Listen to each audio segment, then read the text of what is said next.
Joining me now is the Australian's media writer, Sophie Elsworth. Sophie, let's start with the former ABC presenter, Antoinette Lattouf, who had a bit of a win this week after the Fair Work Commission found she was indeed sacked by the ABC midway through her employment. The ABC had argued her contract wasn't actually terminated. Tell me what impact this decision will have on the case she's pursuing. Is she going to now be compensated or does this mean she was unfairly terminated?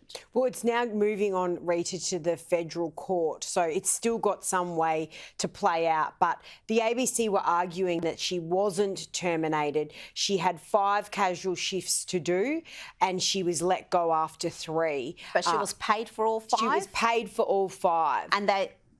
So it's very interesting. They're saying, you know, you don't need to show up for your last 2 episodes after she put up this Instagram post, which they deemed was a breach of social media. So this is a story that just will not go away for ABC Sydney, being very damaging for them. We're 6 months on and we still don't have a result. This is interesting. So if you've got 5 shifts under some sort of a casual employment agreement and you're let go but you're paid for all 5, you can still be deemed to be terminated and then have certain rights that are attached after that. Well, that clearly must be the case, Rita, because she was for 5 shifts. They said you're here for 5.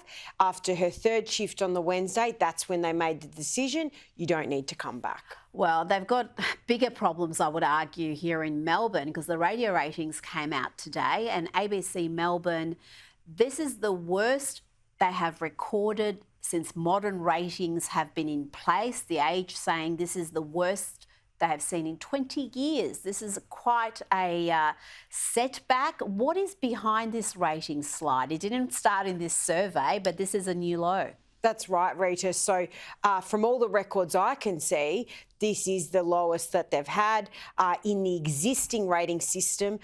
They're down to 5.4% audience share, which is very low.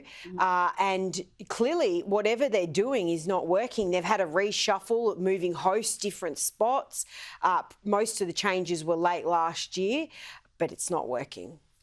Are they going to, I don't know, rejig their offering or are we going to see more of the same? Because they did seem to have a freshen up, but it's the same old ABC types. There's really not a great deal of diversity of opinion on that, and I would argue the appeal of it is fairly limited. And that's the problem, Rita. They just, you know, did a bit of musical chairs. They don't inject new talent, people from outside the ABC into the ABC.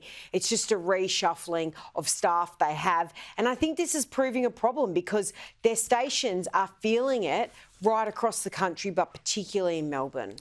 Now, let's talk about the project. Apparently having a bunch of lefty hosts, that's not enough. Channel 10 want to go even further left, so they brought in a Guardian journalist on as a guest to opine about nuclear energy policies and economics. Let's have a look. Because we keep talking about it being, you know, a cheaper source of zero carbon energy, in which case right now, yes, it is. But the reality is as we move forward, it's not going to be the cheaper source of energy. Yeah, when I need economics and energy advice, I go straight to your favourite Guardian journalist. I mean, really. But tell me about the project, how they're travelling. We're hearing about Q&A, another program designed for lefties being in peril. There's talk about it not coming back for another season. How are these shows travelling in the current environment? Well, they've changed the whole rating system, Rita, so it's hard to compare apples with apples. But we do know that free-to-air television has struggled in recent years, particularly with the growth of streaming. And projects like shows like The Project have struggled. They obviously had all that fallout with the Brittany Higgins interview they did with Lisa Wilkinson. Channel 10 has a lot of problems, and The Project is really just in this little echo chamber of left-leaning voices. It doesn't very rarely branch out, other than having people like fellow Sky News host Steve Price on there. But it's once a week. Once a week. Once a week. He's the token conservative for once a week. That's right. That's right, Rita.